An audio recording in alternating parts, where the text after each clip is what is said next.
بسم اللہ الرحمن الرحیم۔ السلام علیکم سامعین، اپنا ٹی وی یوٹیوب چینل میں خوش آمدید۔ سامعین، یہ رمضان المبارک کا مبارک مہینہ ہے اور آخری عشرہ ہے، اور آخری عشرہ جہنم سے آزادی کا عشرہ ہے، اور اس عشرے کے اندر ایک ایسی مبارک رات ہے کہ جس رات کو قرآن مجید نے لیلۃ القدر خیر من الف شہر کے نام سے یاد کیا، یعنی یہ رات 1000 مہینوں سے افضل ہے۔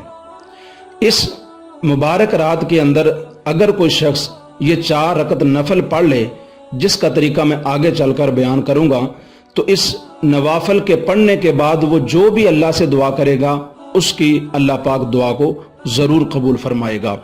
اس سے پہلے آپ سے گزارش ہے، اگر آپ نے ابھی تک ہمارے چینل کو سبسکرائب نہیں کیا تو ہمارے چینل کو سبسکرائب کریں اور بیل آئیکن کو ضرور پریس کریں تاکہ مزید اچھی ویڈیو آپ تک بآسانی پہنچ سکے۔ تو بات کرتے ہیں نوافل کی۔ شب قدر کی رات یعنی 27ویں رمضان المبارک کی رات 4 رکعت نفل اس طرح پڑھنے ہیں کہ ہر رکعت میں الحمدللہ کے بعد یعنی سورۃ فاتحہ کے بعد سورۃ القدر انا انزلناہ فی لیلۃ القدر 3 مرتبہ اور سورۃ الاخلاص قل هو اللہ احد 50 مرتبہ پڑھے۔ پھر اس نماز کے بعد سجدے میں جا کر 1 مرتبہ سبحان اللہ والحمدللہ ولا الہ الا اللہ واللہ اکبر پڑھے۔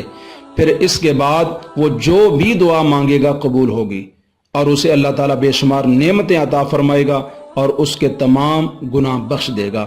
سامعین، اگر ویڈیو اچھی لگے اسے لائک اور شیئر ضرور کیجئے گا۔ اگلے ویڈیو تک کے لیے اجازت دیجئے، اللہ حافظ۔